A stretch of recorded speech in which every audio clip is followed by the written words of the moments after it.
Olá, boa tarde para você. O JC Debate de hoje recebe a doutora Luísa Najib Lufi. Ela é advogada criminalista, foi procuradora de Justiça do Estado e é autora do livro A Paixão no Banco dos Réus, entre outras obras que tratam de cidadania, discriminação e violência contra a mulher.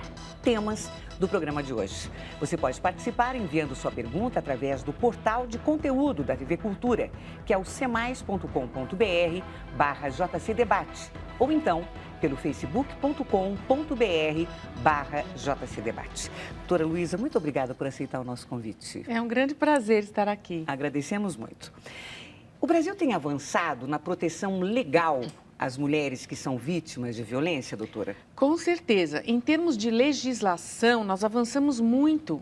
Nós também criamos as delegacias de defesa da mulher. A nossa Constituição, que é de 1988, é absolutamente igualitária com relação aos direitos dos homens e das mulheres.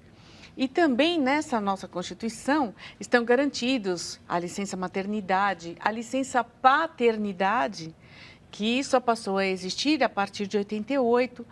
E depois foram criadas as delegacias de defesa da mulher, um grande passo na proteção da mulher vítima de violência.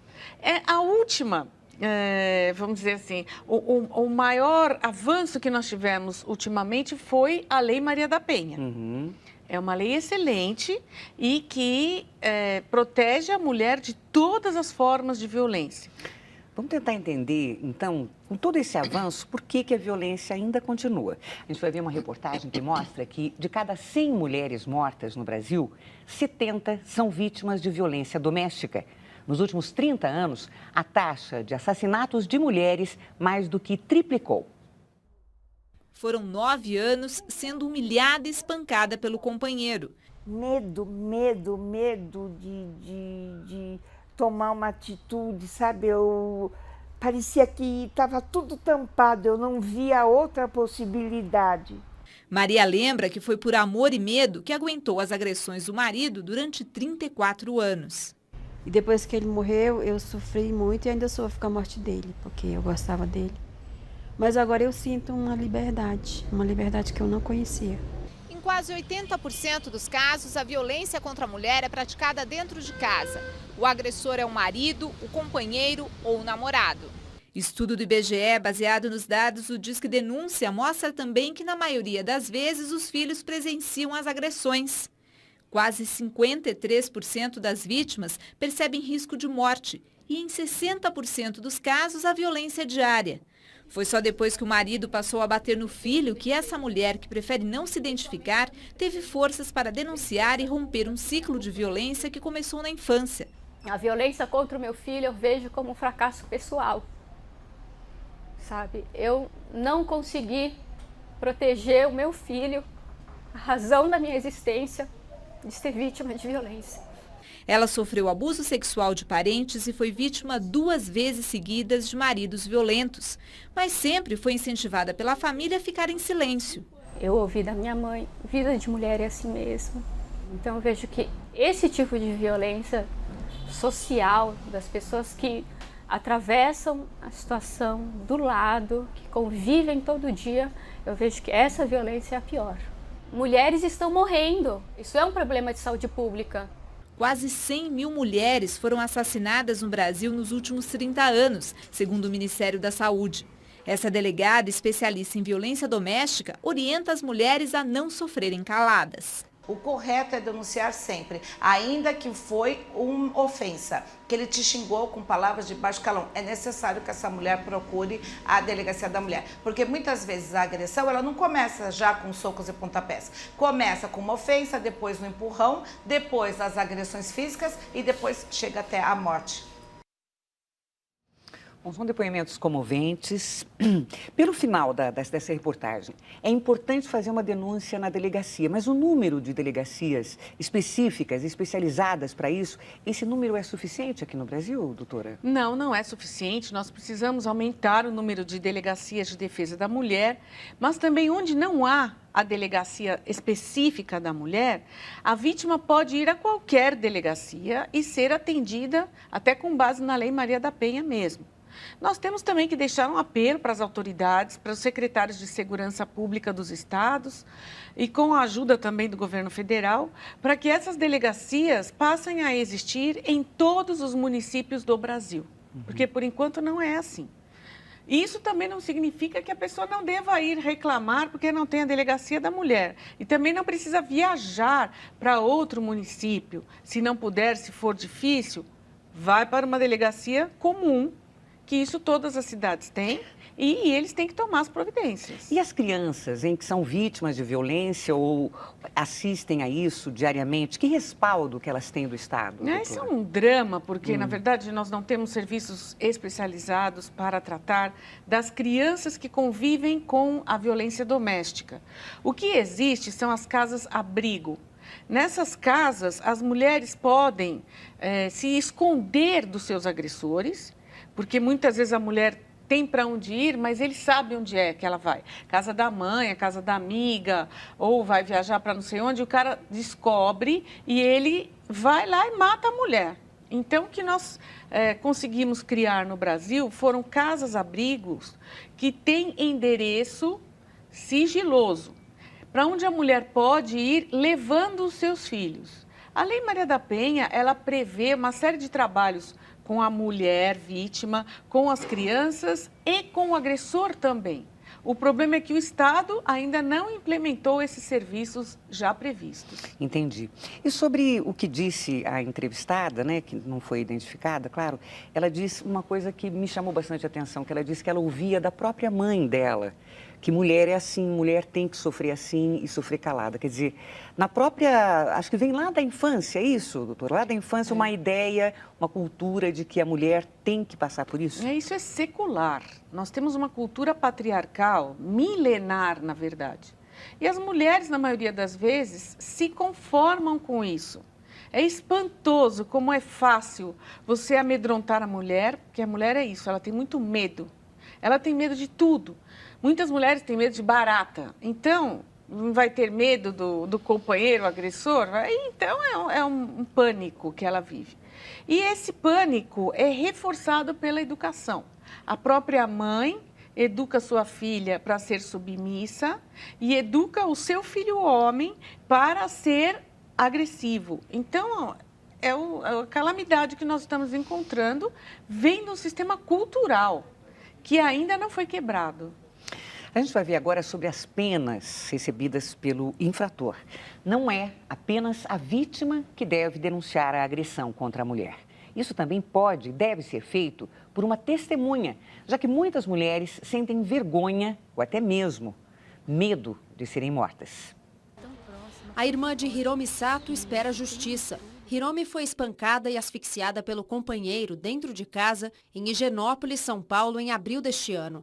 O advogado Sérgio Gadelha, que confessou o crime, está em prisão domiciliar no mesmo apartamento em que Hiromi foi morta. Um crime de homicídio triplamente qualificado e a pessoa estar em prisão domiciliar é a nossa maior indignação. Nós temos hoje alguém que está preso, porém desfrutando da maior liberdade que se pode ter. E o Poder Judiciário não pode ser conivente com isso. Isso dá a sensação de impunidade. O caso de Hiromi não é o único. Segundo a Organização Mundial da Saúde, 4 em cada 10 homicídios de mulheres são cometidos pelo marido ou pelo companheiro.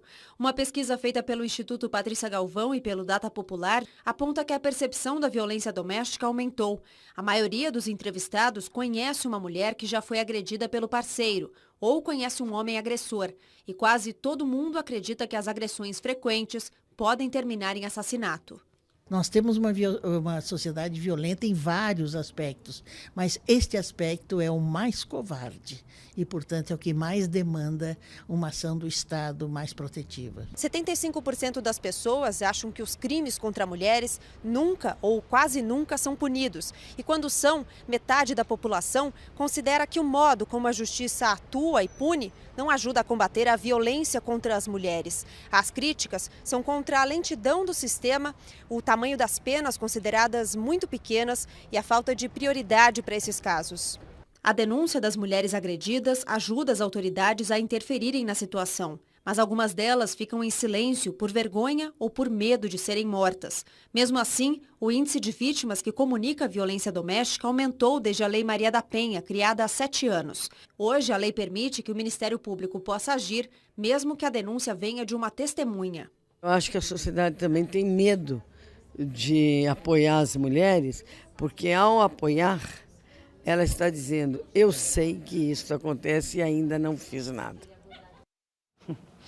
Doutora, essa reportagem comprova, né, uma sensação de impunidade que existe, né? Quer dizer, ele não está preso, esse personagem, essa pessoa que a gente mostrou na matéria.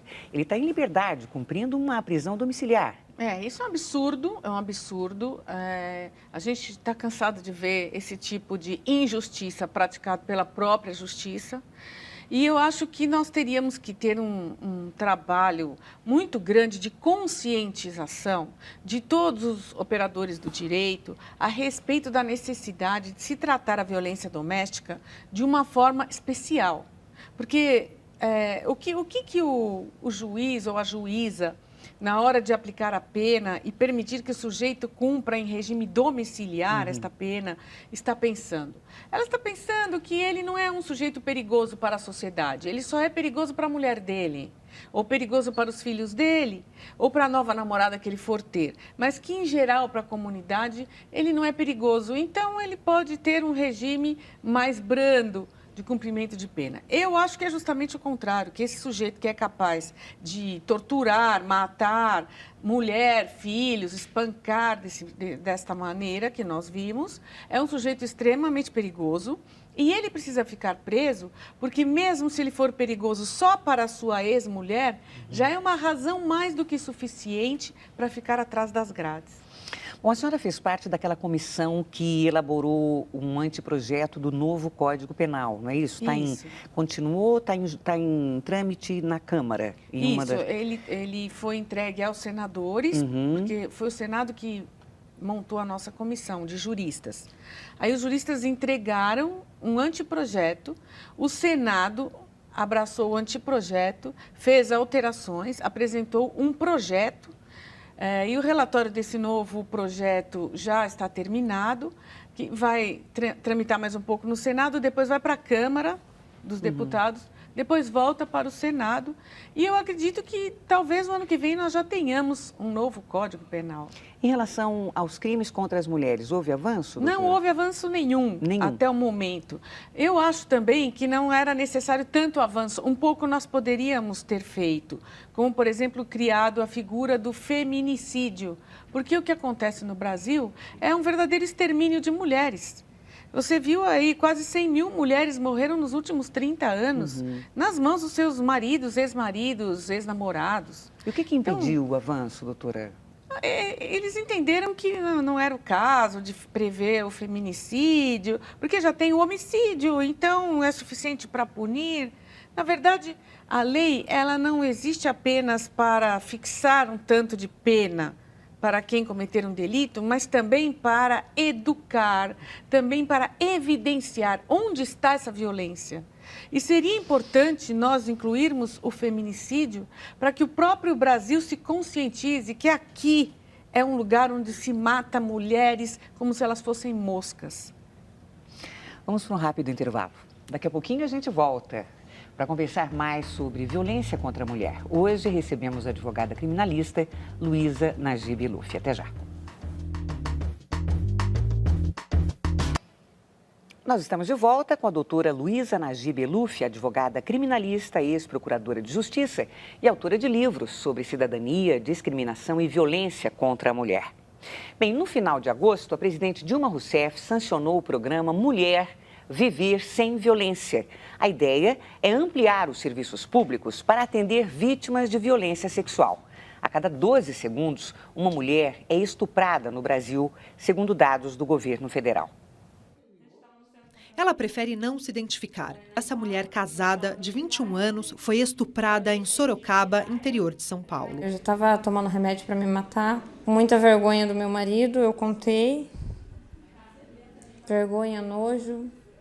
E ele me aceitou e me abraçou e está do meu lado até hoje. O apoio foi fundamental, mas a jovem precisava dos serviços de saúde, como ginecologista, psicólogo, assistente social e da segurança pública para fazer os procedimentos necessários após a violência. Aí começou outro pesadelo.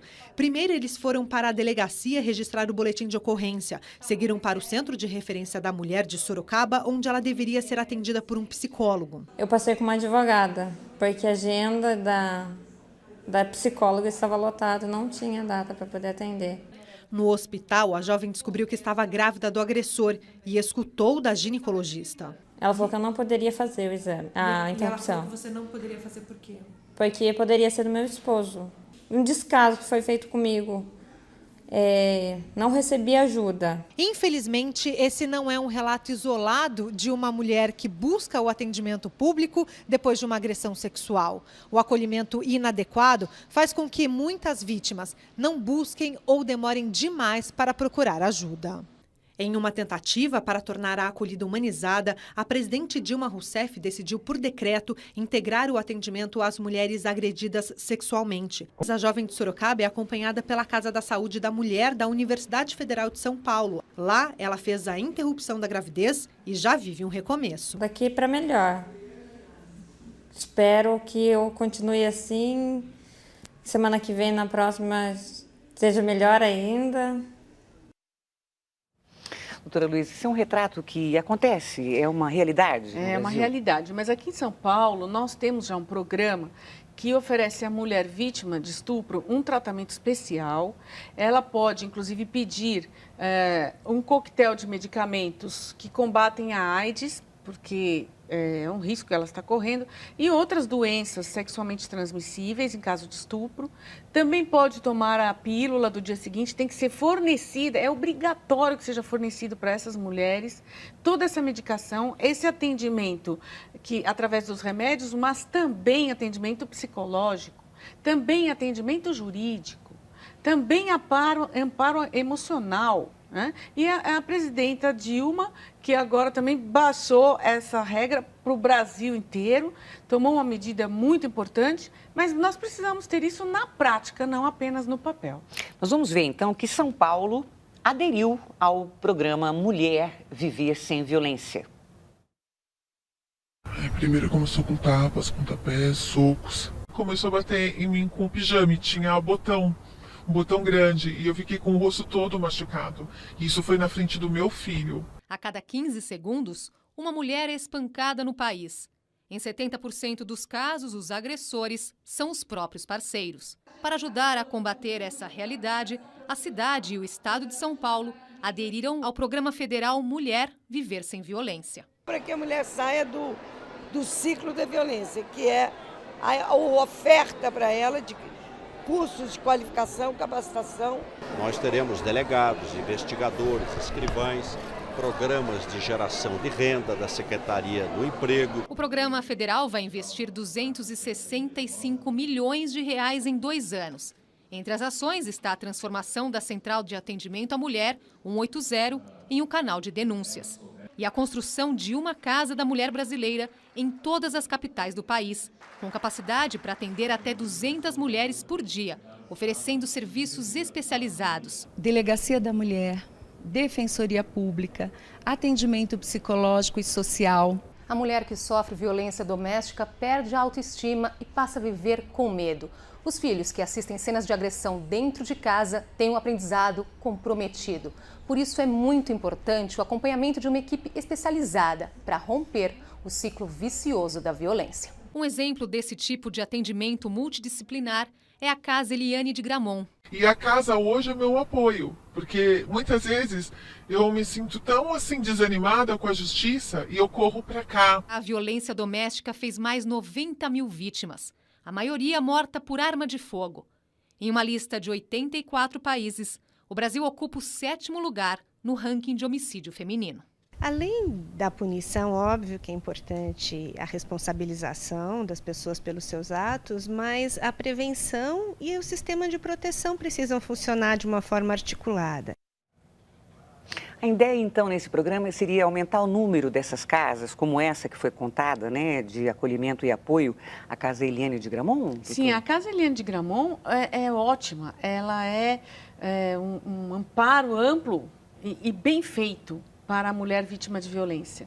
E eu queria chamar a atenção da importância de nós termos mulheres ocupando os cargos públicos, porque quem criou a Casa Eliane de Gramont foi a primeira prefeita de São Paulo, Luísa Erundina.